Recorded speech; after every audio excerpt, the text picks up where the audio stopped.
dan selamat petang. Nama saya Aida Nadira. Saya dari Grup 3 Etika. Hari ini saya akan menemu ramah seorang responden. Sebelum saya start soalan, saya akan tanya, bolehkah anda perkenalkan diri? Nama saya Nur Ajur Rosaiman bin Nur Muhammad. Saya umur 20 tahun. Saya tinggal di Alu Gajah, Melaka. Saya mempunyai 4 adik-beradik. Saya anak yang pertama. Pekerjaan yang saya tengah lakukan sekarang ialah saya seorang full-time student. Dan cita-cita saya ialah dapat membanggakan agama, negara dan bangsa. Okey, kita start dengan soalan satu. Okey, memandangkan sekarang kita dilanda dengan pandemik COVID, apakah keadaan awak semasa perintah kawalan pergerakan dilaksanakan? Semasa PKP itu, apakah keadaan awak? Keadaan saya time PKP tu saya tak ada buat apa. Saya hanya duduk rumah, belajar dan buat kerja rumah. Seperti menolong ibu ataupun menolong ayah. Adakah anda sering berhubung dengan ahli keluarga jauh semasa perintah kawalan pergerakan dilaksanakan? Time PKP, saya duduk di rumah, so ahli keluarga saya tak ada yang jauh, semua duduk dekat-dekat. So saya tak ada berhubung dengan ahli keluarga yang jauh. Okay, memandangkan dalam musim-musim begini, apakah yang anda akan buat pada waktu lapang dan kenapa anda suka buat benda tu? Pada musim PKP ni saya suka bermain permainan video sebab ia boleh hilangkan stres. Adakah anda dapat mencapai sebarang kemahiran diri sepanjang perintah kawalan pergerakan dilaksanakan? Alhamdulillah saya banyak dapat kemahiran dalam PKP ni. Tapi kemahiran yang paling suka ialah kemahiran dalam bermain video game. Okey. Adakah anda mempunyai matlamat hidup dan sekiranya ada, apakah matlamat hidup anda? Saya ada banyak matlamat hidup, tapi yang betul-betul saya fokus ialah membanggakan mak ayah saya lah. Okey, sekiranya anda mempunyai masa lapang dan peluang, adakah anda akan menyokong aktiviti kemanusiaan? Okey, kalau saya ada masa lapang dan peluang, saya akan menyokonglah aktiviti kemanusiaan ni. Sebab saya pun pernah join sukarelawan wakil untuk UMP untuk menolong penduduk kampung yang berada di berdekatan dengan pekan ni. Assalamualaikum, nama saya Nur Syafika Putri Semudin daripada Grup 3 Etika. Kita akan mulakan soalan untuk bahagian B. Soalan pertama, seperti kita ketahui, etika dan peradaban sangat penting dalam hidup kita. Apakah pendapat anda mengapa etika dan peradaban penting dalam kehidupan manusia pada masa kini? Berdasarkan pendapat saya, etika merupakan elemen penting dalam kehidupan manusia.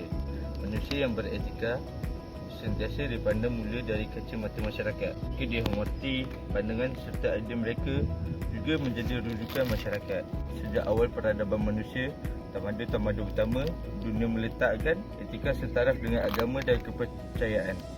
Raja-raja pada zaman dulu menitahkan para sarjana dan pendeta mengarang pelbagai kitab etika dan susila sebagai pedoman kehidupan untuk masyarakat. Soalan kedua, apakah maksud etika dan peradaban bagi Encik Aidil?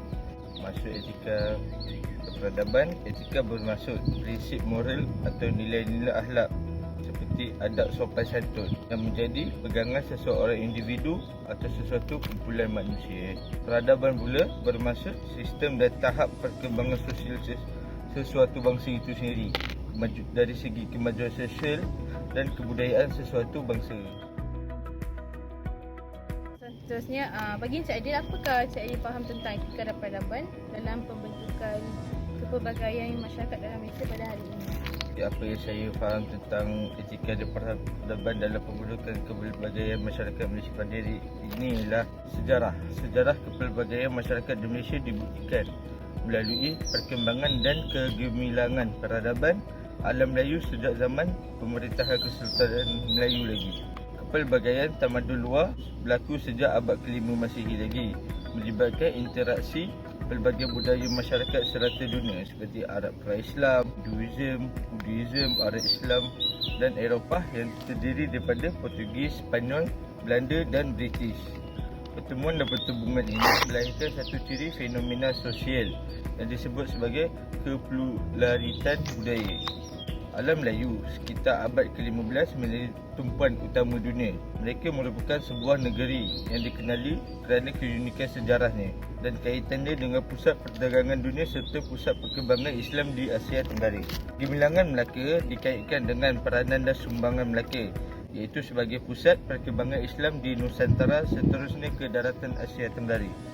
Penggunaan bahasa Melayu sebagai elemen perkembangan Islam dan juga kerajaan Melaka yang memperkukuhkan persaudaraan bangsa Melayu dan perpaduan dengan bangsa yang lain. Berdasarkan apa yang Cik Adi cakap tu, boleh tak Cik Adi bagi pada definisi masyarakat dalam konteks Malaysia? Definisi masyarakat dalam konteks Malaysia ialah masyarakat plural, adalah terdiri daripada pelbagai bangsa yang membentuk satu kependudukan dari hidup sebagai komuniti-komuniti yang berasingan di tanah Melayu. Selain itu, di tanah Melayu terdapat 3 etnik utama, iaitu Melayu, Cina dan India di Semenanjung. Di bumi putera Sabah seperti Kadazan Dusun, Bajau dan lain-lain, serta bumi putera Sarawak seperti Iban, Melanau dan sebagainya, yang bukan sahaja terpisah kerana adat, makanan dan pakaian, tetapi juga dari segi pekerjaan dan tempat tinggal. Wujudan masyarakat plural adalah sejajar dengan penjajah yang datang ke tanah Melayu pada masa dulu, dengan membawa masuk semua kaum tersebut untuk memenuhi peluang pekerjaan di tanah Melayu. Pada pendapat Encik Aidil, adakah Encik Aidil setuju dengan bahawa Selat Melaka sebagai gelanggang kepelbagaian?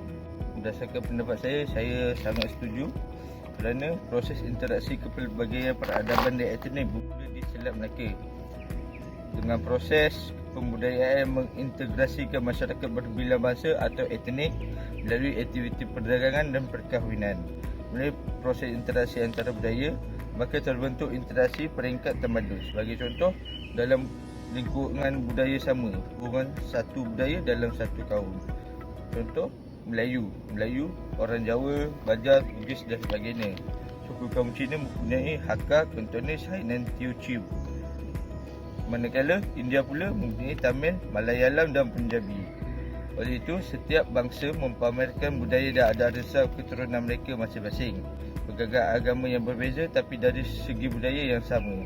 Golongan masyarakat Hindu di India Utara menerima unsur-unsur keislaman dalam budaya berpakaian, pemakanan dan seni bina.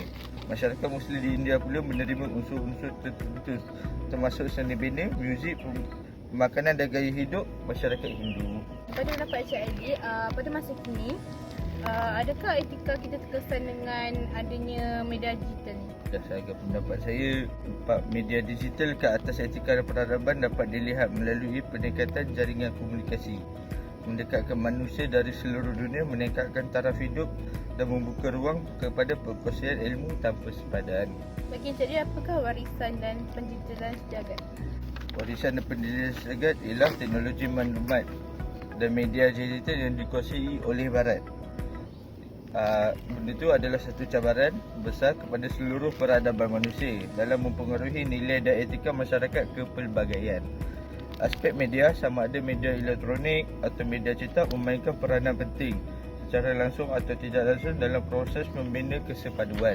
Selepas itu, budaya Barat telah mempengaruhi perkembangan teknologi dan komunikasi dan menyerap masuk dalam kehidupan peradaban dan bukan Barat melalui bentuk penjajahan pemikiran dan budaya. Seterusnya, Melaka digelar The Wings of the East yang menjadi tempat pertemuan perdagangan seluruh dunia seperti daripada Arab, Parsi, Cina dan India. Pada pandangan anda, apakah aspek yang menyumbang kepada zaman keagungan Melaka? Pada pendapat saya, dia ada beberapa aspek. Seperti yang pertama ialah pemerintahan. Perlembagaan Melaka berdasarkan ajaran Islam. Hukum kanun Melaka dan undang-undang Melaka seperti pemerintahan secara diplomasi dan terbuka. Memetikan keharmonian kaum, bukti ini pengawal istana meliputi etnik Melayu dan India. Selain itu, amalan perkahwinan campur seperti pengahwinan Puteri Hang Lipu dengan Sultan Mansur Shah. Kedua, dari aspek perdagangan. Dari aspek perdagangan pula, Undang-Undang Laut Melaka digunakan untuk tujuan menjaga keselamatan Laut Melaka dari ancaman perompak dan lanun. Dan pemerintahan terbuka dan pentadbiran sistem pelabuhan yang cekap oleh Laksamana Melaka. Yang ketiga adalah dari segi aspek kependudukan. Zaman pluraliti akibat penghijrahan pendagang dari Arab, India, Cina dan negara lain tanpa memerlukan pasport atau visa, sebagai pengenalan diri untuk memasuki sesuatu kawasan. Di samping itu, bebas berdagang dan berinteraksi menyebabkan berlakunya proses asimilasi dan amalgamasi wujud masyarakat baru seperti Baba dan Nyonya, Melayu Arab dan Melayu India. Boleh Encik Aidil terangkan istilah masyarakat majmuk? Istilah masyarakat majmuk ialah digunakan untuk merujuk kepada masyarakat yang pelbagai etnik atau kaum di tanah Melayu selepas kehadiran penjajah yang membawa masuk pendagang asing dari China untuk kepentingan ekonomi. Budaya majmuk di tanah Melayu merupakan hasil pertemuan dan pertembungan budaya besar dunia yang melahirkan fenomena sosial di alam Melayu. Peradaban majmuk bercirikan semula jadi tanpa paksaan dan fleksibel. Masyarakat majmuk bercirikan pemaksaan dan perbezaan. Soalan terakhir, apakah harapan Encik Aidil kepada etika dan peradaban Malaysia pada hari ini? Harapan saya untuk etika dan peradaban Malaysia hari ini, Malaysia dapat menjadi negara yang bersatu dengan masyarakat yang yakin mempunyai nilai moral dan etika yang kukuh, hidup dalam masyarakat yang demokratik, liberal dan bertolak ansur serta penyayang, adil dari segi pengagihan ekonomi, progresif dan makmur, dan mempunyai penguasaan sepenuhnya terhadap ekonomi yang berdaya saing, dinamik, cergas dan kental. Selepas itu, sebagai negara moden yang melangkah masa depan lebih dinamik dan berusaha memposisikan diri sebagai negara yang maju. Cabaran berterusan dari arus globalisasi dan pasca kemodenan menjadi realiti perlu ditangani sebaik mungkin. Ini termasuk ancaman pelbagai krisis berbentuk penindasan dari segi ekonomi, politik dan sosial serta isu berkaitan pencabulan hak kemanusiaan. Sekiranya tidak diatasi dengan baik dan berhemah, ia akan menjadi halangan kepada proses pembinaan keharmonian dan perpaduan rakyat. Kesimpulannya, semua pihak perlu bertanggungjawab dan menggalas kewajipan ini. Pemimpin pelbagai peringkat terutamanya harus senada dalam merealisasikan agenda perpaduan negara. Terima kasih Encik Aidil. Kita tamatlah sudah sesi temu kita bersama Encik Aidil. Itu sahaja daripada kami Grup 3.